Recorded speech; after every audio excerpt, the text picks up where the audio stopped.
Welcome to 30-Second Chances, where we ask deep, contemplative questions and provide far too little time to formulate thoughtful, reflective answers. My guest today is musician extraordinaire Mat Teofilo. Matt, how you doing? I'm good. How about you? Just fantastic. Thank you very much. Okay, you know the drill. 30 seconds on the clock and then on to the next question. Are you ready? I hope so. So we shall see. Good answer. Okay, question number one. Describe your work to a 5-year-old. um, I make a lot of noise with a lot of noisy people, and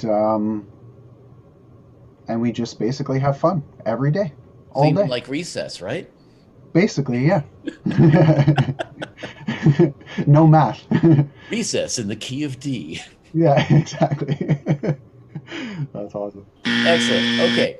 Next question. If you had a mini me that was 12 inches tall, what tasks would you assign to him? Um, Probably like wrapping cables. I feel like that's just a tedious task. And sometimes just like tweaking knobs, because like bending down on the racks, sometimes I get lazy. I know, and that gets harder and harder, you know? Yeah, it does. It's like, I love this piece of gear, but it's way the hell down there. I think I'm going to need Yeah, this. and it's like either that or like get them to like move it up or something. Like I hate screwing in rack gear, so yeah. Okay, next question. What's the most creative backhanded compliment you've ever received?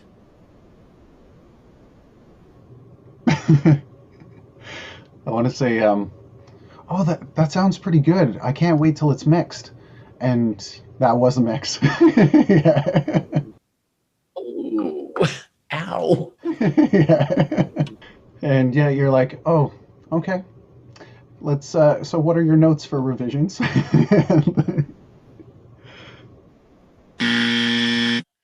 Okay, next question. What is the weirdest thing you believed as a small child?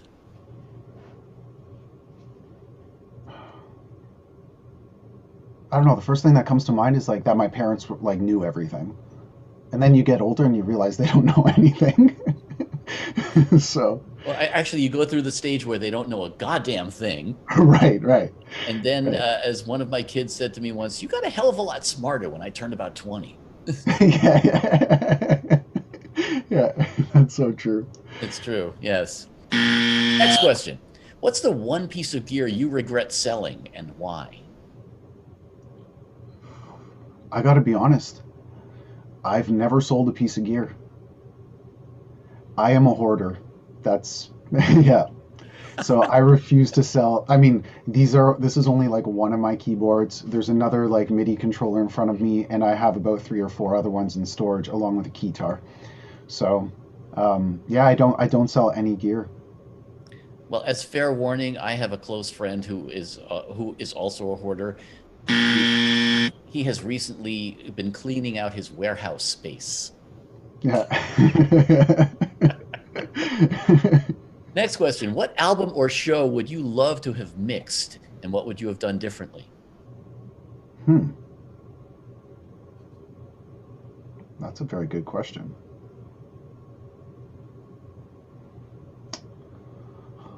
I I don't know if I would have done anything like differently, but I just like I would have loved to be a part of um like Queen's record, like Night at the Opera. That would have been just awesome to be a part of and work with that band. To be a fly on the wall watching them track some of that stuff, man. Yeah, I watched some of the documentaries and just the things that they tried, like No and just kidding. experimented with, like to be able to be part of that kind of team to do that. Mhm. Yeah, that would have been awesome. Okay, next question. If you could have one pointless or semi-useless superpower, what would it be?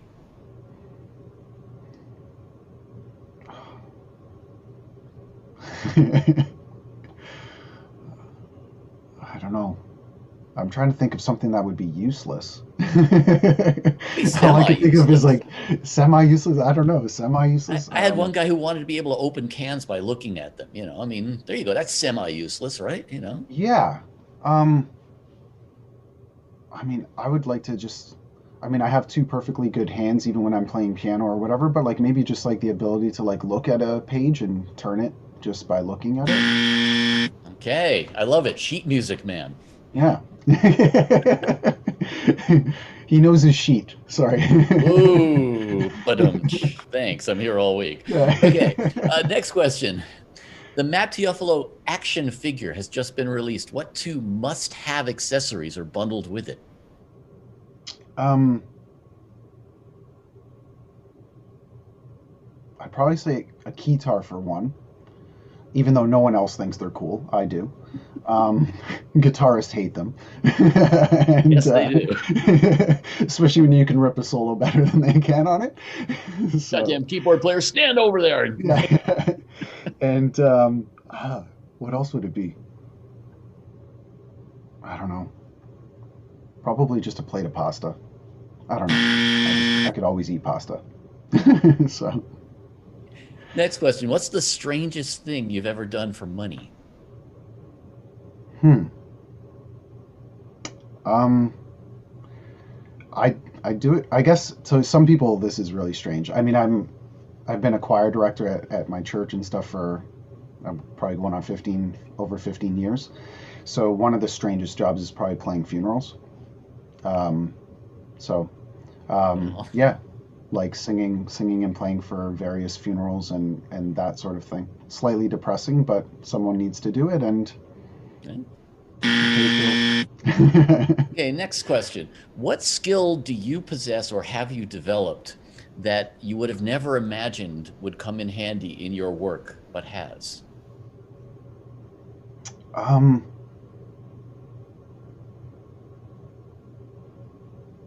I think just I feel like I've had to develop like a certain level of like therapist skills dealing with artists coming in the studio, because it's basically just, even songwriting, it just becomes therapy. It's like, let's get on a deep level. What are you feeling that day? I know more about people's, significant others than their significant others do, but what happens in the studio stays in the studio. So that's it. So Nice. just, yeah, dealing with that therapist. Yeah. Next question. What's one musical trend that you are happy has gone away?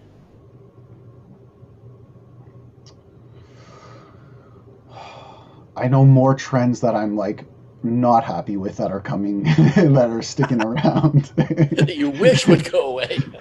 Yeah, like extreme, like, digital clipping type distortion on mixes. Like, I'm over that. The loudness wars? And I'm also over like trap drums on everything. Um, uh, I don't know. I guess I'm just grateful for the way that we can probably record. I guess, I never grew up like working with tape, but from what I hear, it could be a nightmare. Like, so, yeah. Yeah, it's true, especially when you go and edit something with a razor blade. Oh, like, yeah, I can't imagine like going in and having to cut like things and actually like, splice them together. There ain't no Command Z, dude. No, thank God for that. Okay, that concludes our questions. I am going to put 30 seconds more on the clock and allow you to either answer for me a question you wish I had asked, shamelessly plug something that you're doing, ask me a question, pontificate on life in general, whatever you want, go. Um, I'm not sure. I know this one always throws everyone. Yeah, I'm trying to think. Well, I mean, I just pretty much met you not too long ago, so I don't know a lot about you. I'm kind of getting to know you, but I'm trying to think of a creative question to maybe ask you. Um, And you're running out of time. I am. I don't know. Let's. I never asked you, what DAW do you use for your recording? What DAW do I use? Well, I use a number of them. I have Pro Tools. I actually lean towards Studio One as my main DAW Okay. because I come from the Cubase world, Right. and so Studio One is sort of a continuation of Cubase. Mm-hmm. Um, but I've used pretty much all of them. Right now, I'm working on a project where everyone except me uses Logic. And I have often joked that I find Logic to be one of the most inaptly named DAWs on the planet because there's hardly anything about it that's logical. Yeah. But, it's a great program and a lot of people use it. So who am I to say, Yeah. Does that mean that not to start the whole Mac versus PC debate, but are you on a Mac or are you on a PC? I'm on a Mac, yes. So Okay. you know, Okay. only You certain things you abandoned can do. you abandoned Apple by not using Logic. That's awesome. It's true. On the other hand, I edit my video with Final Cut, so I guess I'm as much of Okay. an Apple Okay. fanboy as anybody, right? Yeah, yeah, yeah. That There you works. go. Better than Matt me. Teofilo, thank you for being our guest. It was a pleasure.